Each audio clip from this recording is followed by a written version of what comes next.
Hello students, कैसे हैं आप लोग? आई होप बहुत अच्छे से होंगे। यार मेरी क्लास बहुत लेट हो गई। मैथ्स वाले सर तो बहुत पहले से ही पढ़ा रहे हैं, इसके लिए सॉरी है। तो आज हम आपको बीएससी थर्ड ईयर की पहली क्लास लेने वाले हैं, जिसमें सबसे पहले हम आपको तीनों पेपर का नाम बताएंगे और उसमें पहला पेपर आज से हम लोग शुरू करेंगे। ठीक है, तो पहले पेपर का नाम हमारा relativity and statistical physics। Second paper है हमारा solid state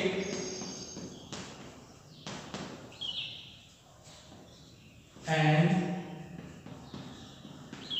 nuclear physics. Third paper है हमारा सॉलिड स्टेट इलेक्ट्रॉनिक्स। ये आपके तीनों पेपर पढ़ने हैं थर्ड ईयर में। तीन ही पेपर हैं आपके बीएससी थर्ड ईयर में, तीन ही पेपर हैं आपके, जैसे कि आपका 1 और 2 में होता था। तो सबसे पहले हम आपको फर्स्ट पेपर बताएंगे रिलेटिविटी एंड स्टैटिस्टिकल फिजिक्स। पहला पार्ट है आपका रिलेटिविटी, जिसमें 1 यूनिट है। दूसरा पार्ट आपका स्टैटिस्टिकल फिजिक्स है, जिसमें 3 यूनिट है। हर पेपर में आपको 4 ही यूनिट मिलेंगे, जैसा आप फर्स्ट ईयर में पढ़ते थे। फर्स्ट ईयर और सेकेंड ईयर में जैसे पढ़ते थे वो 4 यूनिट आपका कंप्लीट होता है एक पेपर। तो सबसे पहले हम आपको बताएंगे कि पहले पेपर का जो पहला यूनिट है रिलेटिविटी, उसका फर्स्ट टॉपिक है आपका theory of relativity. Theory of relativity, ठीक है। थियरी ऑफ रिलेटिविटी पहला टॉपिक है। सिलेबस की शुरुआत यहां से नहीं होती है, हम आपको पहले नॉर्मली बताएंगे कि थियरी ऑफ रिलेटिविटी होती क्या है। इसका डेफिनेशन हम लिखते हैं, the theory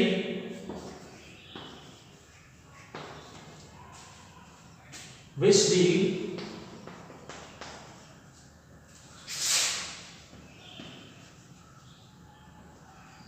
with the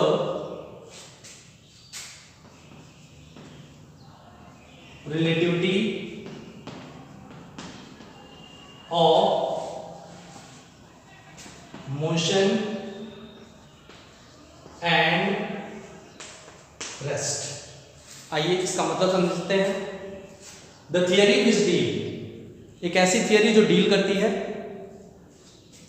with the relativity of motion and rest. Motion और रेस्ट को रिलेटिविटी के साथ, ठीक है। मतलब एक ऐसी थियरी जो किसके बारे में बताती है, कोई ऑब्जेक्ट अगर आपका मोशन में है या रेस्ट में है, सॉरी या नहीं कहेंगे, और अगर कोई एक ऐसी थियरी जो कि मोशन और रेस्ट को क्या करती है, रिलेटिविटी के साथ डील करती है, उसी को हम लोग थियरी ऑफ रिलेटिविटी कहते हैं।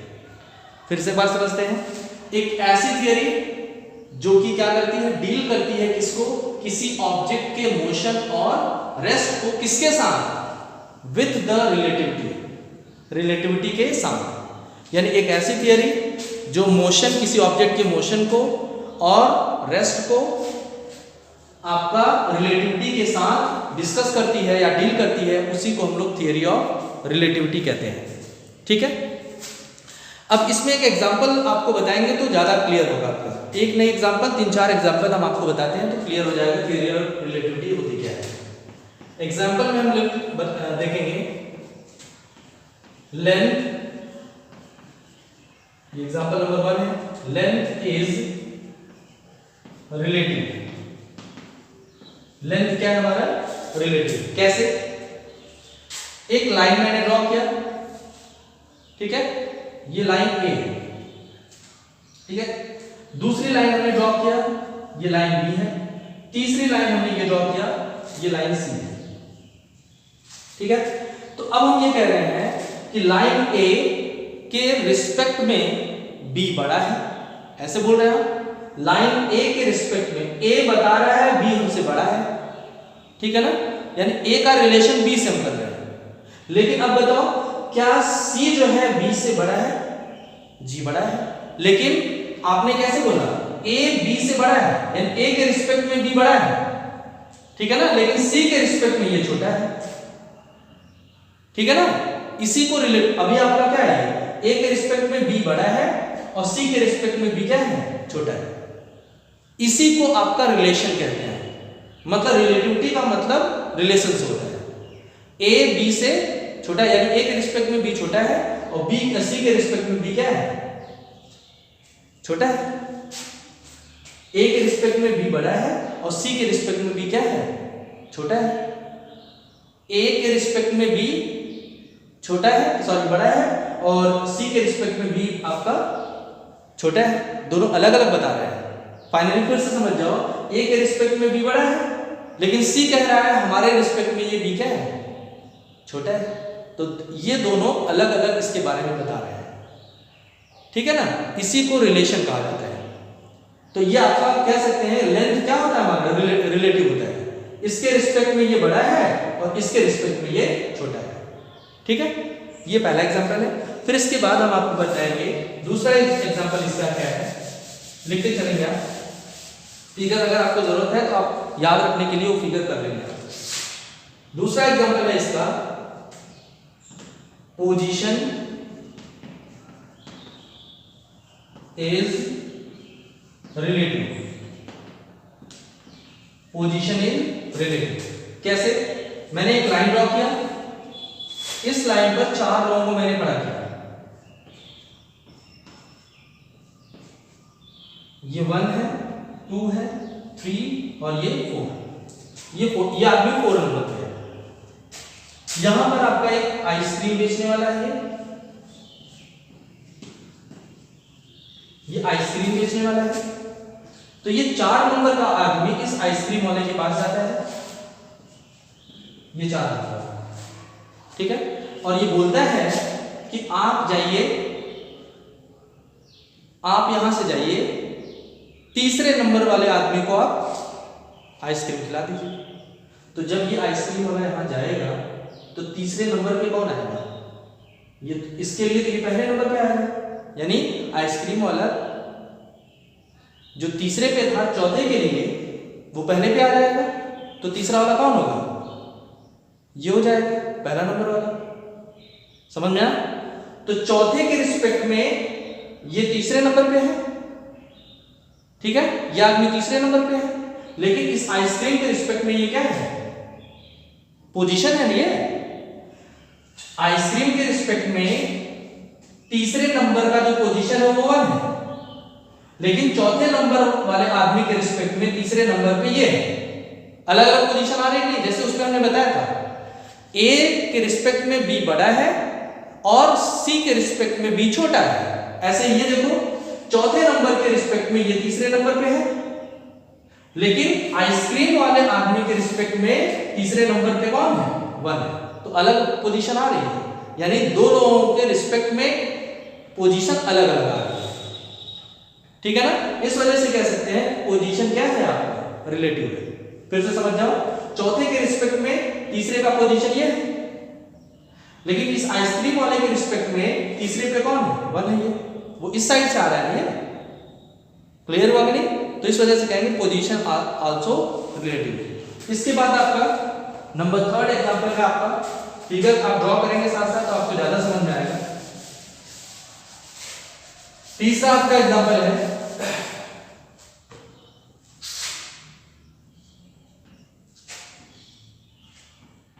Velocity is relative.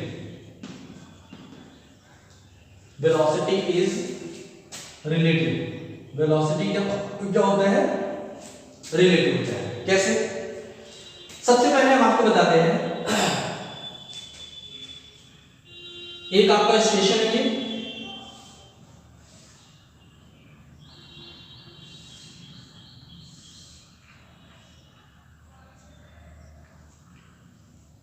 अब इस पर ये 2 ट्रैक आपका, 2 ट्रेन इनके बीच में आपकी खड़ी है।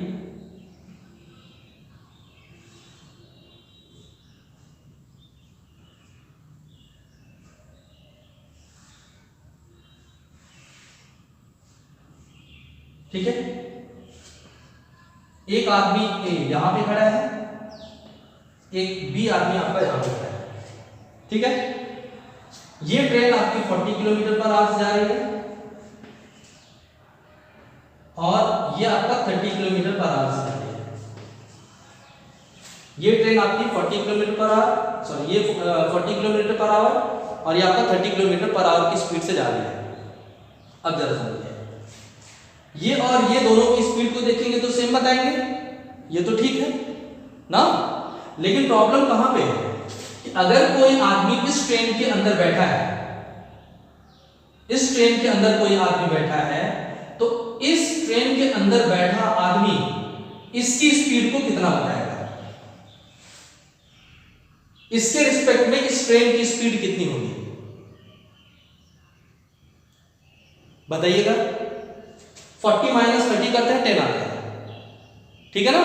तो इसके रिस्पेक्ट में इसकी स्पीड क्या होगी, कैसे निकालते हैं आप। जैसे दो ऑब्जेक्ट आपके एक तरफ मूव कर रहे हैं, एक की स्पीड ज्यादा है और एक की स्पीड कम है, तो दोनों के बीच में गैपिंग जिस स्पीड से बढ़ेगी, मैंने क्या बोला कि दो आपका आदमी एक ही तरफ भाग रहे हैं, दोनों की स्पीड अलग अलग है, तो दोनों की स्पीड अलग अलग है, तो अब आप ये कहेंगे इनके बीच में जो गैपिंग आएगी वो किस स्पीड से होगी, दोनों के मोशन के डिफरेंस यानी दोनों की वेलोसिटी के डिफरेंस के बराबर होगी।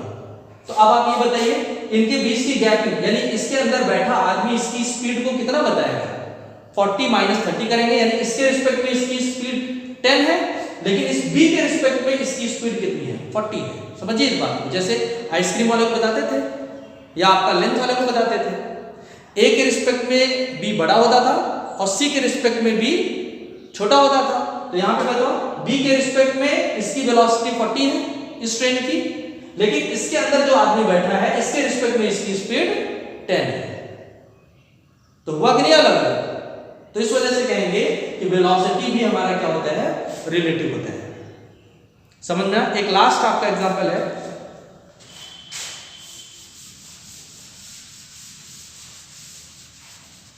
एग्जांपल नंबर 4,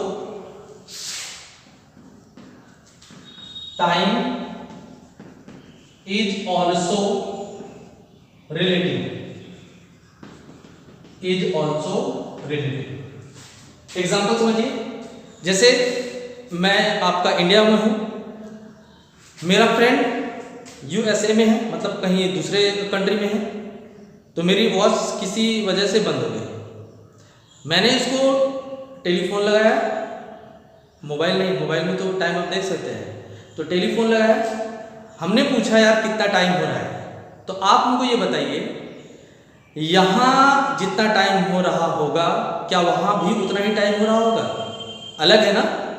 तो जैसे हमने कहा था ए के रिस्पेक्ट में बी की लेंथ बड़ी है और सी के रिस्पेक्ट में बी की लेंथ छोटी है, दो लोग एक को अलग अलग बता रहे हैं, दो लोग एक को अलग अलग बता रहे हैं, तो मैं यहाँ, ठीक है ना, हमारे यहाँ टाइम अलग होगा, वहां का टाइम अलग होगा।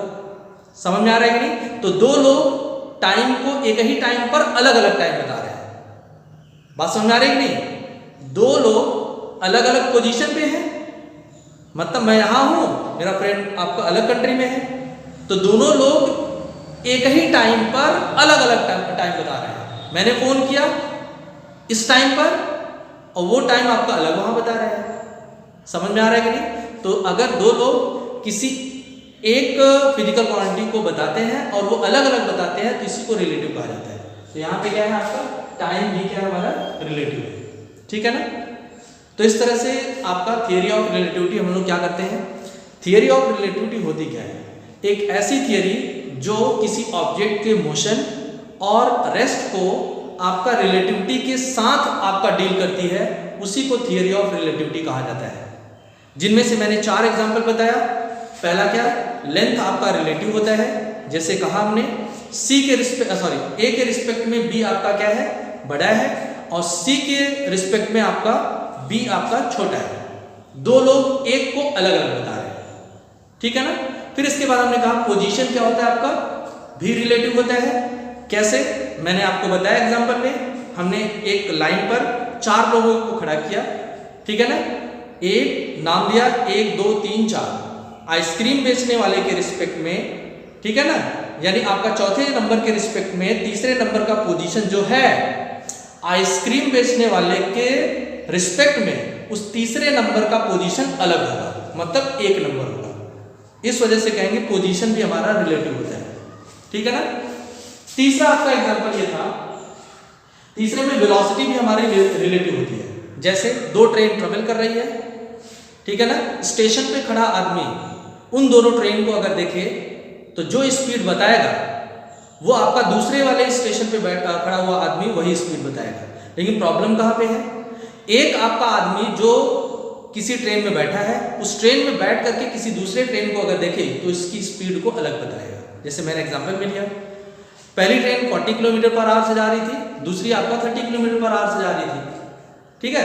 तो 30 किलोमीटर पर आवर वाले ट्रेन के रिस्पेक्ट में 40 किलोमीटर पर आवर की स्पीड से दौड़ने वाली ट्रेन का जो वेलोसिटी होगा वो 10 होगा। अलग हुआ कि नहीं। तो आपका जो स्टेशन पे खड़ा हुआ आदमी है वो तो 40 बताएगा, लेकिन जो ट्रेन के अंदर बैठा हुआ है वो तो 10 बताएगा। तो दो लोग एक को अलग अलग बता रहे हैं, तो यही क्या होती है, रिलेटिविटी होती है। मतलब अब आप ये कह सकते हैं वेलोसिटी भी हमारी क्या है, रिलेटिव है। लास्ट आपका क्या है, टाइम भी आपका रिलेटिव होता है। कैसे, यहाँ पे मैं खड़ा हूँ, अपना टाइम देखता हूँ तो अलग है उसी टाइम पर, और उसी टाइम पर दूसरे से पूछता हूँ तो अलग टाइम बताता है, दूसरे मतलब पूछता है जो अलग कंट्री में है, ठीक है ना। तो इस तरह से आप ये कह सकते हैं कि आपका थियरी ऑफ रिलेटिविटी क्या होती है। थियरी ऑफ रिलेटिविटी को जो सबसे पहले बताया था वो आपका अल्बर्ट आइंस्टीन ने बताया था 1905 में। आपका वो 2 तरीके से आपका इस थियरी को डील करते हैं, स्टडी किया था उन्होंने 2 तरीके से। पहला आपका था, उस थियरी का नाम रखा उन्होंने स्पेशल थियरी ऑफ रिलेटिविटी। दूसरा आपका तरीका ये था आपका जनरल थियरी ऑफ रिलेटिविटी। तो यहाँ आपका थियरी ऑफ रिलेटिविटी को 2 तरीके से स्टडी करना है, ठीक है ना। नंबर 1 क्या है आपका special theory of relativity, number 2 का क्या है हमारा जनरल थियरी ऑफ रिलेटिविटी, ठीक है। तो आइए समझते हैं हम लोग।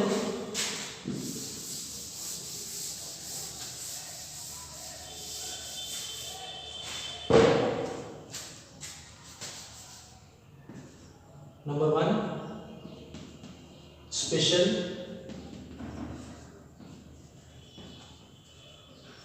Theory of relativity, number 2 general theory of relativity. इन दोनों थियरी मतलब आपके सिलेबस में स्पेशल थियरी ऑफ रिलेटिविटी पढ़ना है। इन दोनों थियरी, ये दोनों थियरी क्या है इसको समझने के लिए सबसे पहले हम लोगों को फ्रेम ऑफ रेफरेंस समझना, कुछ आपका फिजिकल क्वांटिटी समझनी होगी, ठीक है ना। मैंने क्या बोला, स्पेशल थियरी ऑफ रिलेटिविटी को या जनरल थियरी ऑफ रिलेटिविटी को पढ़ने के लिए सबसे पहले कुछ चीजें हमको समझनी होंगी।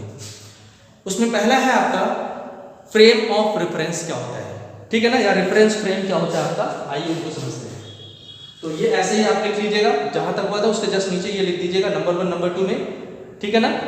ये आपका पहली थियरी क्या है, आपका स्पेशल थियरी ऑफ रिलेटिविटी है, दूसरा आपका जनरल थियरी ऑफ रिलेटिविटी है, ठीक है ना।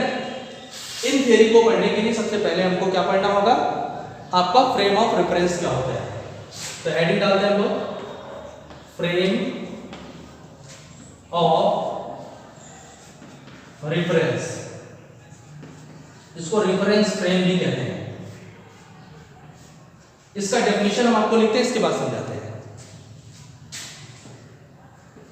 अ सिस्टम ऑफ, अगर दिखाई नहीं दे रहा होगा तो आप आवाज आ रही होगी, आप उसको नोट कर लीजिएगा।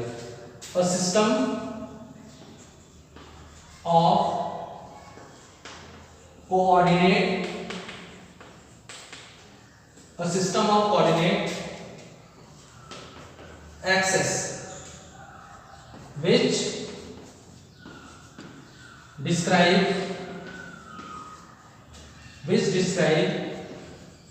the position or motion of body और events in 2 or 3-dimensional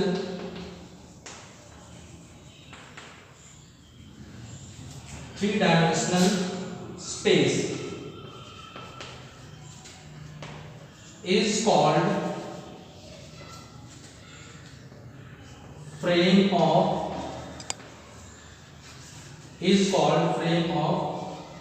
reference. Is called frame of reference. क्या बोला मैंने?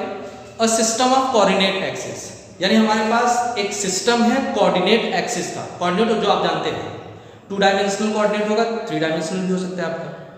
तो मैंने क्या लिया, एक सिस्टम लिया किसका, कोऑर्डिनेट एक्सिस का, और वो डिस्क्राइब क्या करेगा, वो कोऑर्डिनेट एक्सिस का कोऑर्डिनेट हम किसका कहाँ यूज करते हैं, किसी बॉडी के पोजीशन को या उसके मोशन को या किसी इवेंट को डिस्क्राइब करने के लिए यूज करते हैं।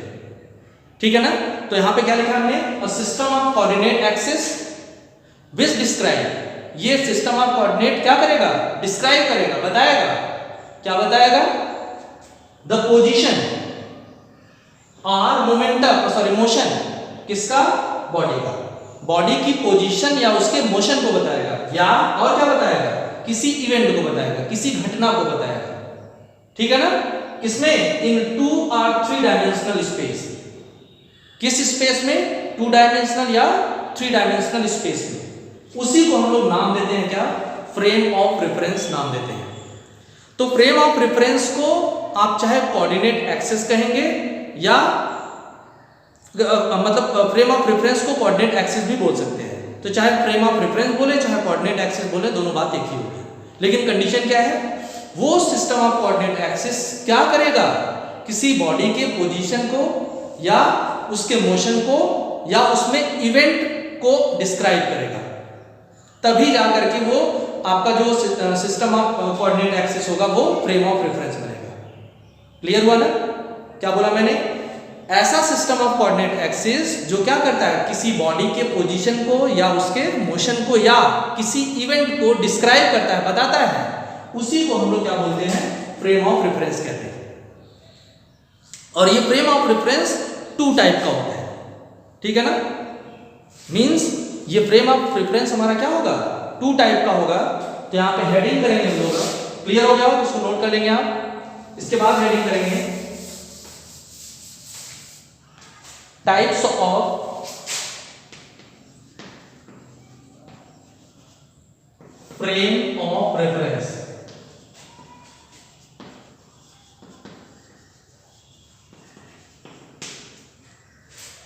लिखेंगे, ये हेडिंग है आपका, there are 2 type of frame of reference.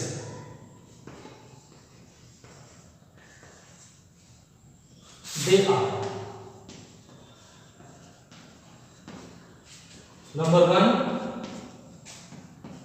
inertial, पढ़ाया था फर्स्ट ईयर में, inertial frame of reference। Number 2 है आपका non inertial frame of reference.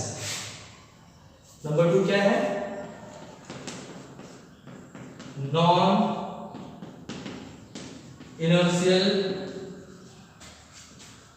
Frame of reference. Number 2 क्या है हमारा, तो मैंने क्या बताया, जो फ्रेम ऑफ रेफरेंस होता है 2 तरह का है। पहला क्या है हमारा, inertial frame of reference. Number 2 क्या है हमारा, non inertial frame of reference. आज के लिए इतना ही। कल हम आपको इसके बारे में, इन दोनों फ्रेम ऑफ रेफरेंसेस के बारे में डिस्कस करेंगे और आपका इसमें और इंक्लूड करेंगे कि आपका इवेंट क्या होता है, फिर इसके बाद हम लोग सीधे पहुंच जाएंगे आपका गैलीलियन ट्रांसफॉर्मेशन इक्वेशन क्या है। तो अगली क्लास बहुत ही इंपॉर्टेंट होनी है, तो जल्दी से सब लोग जुड़ जाइए हमसे और अपने क्लास को कंप्लीट करिए। Thank you.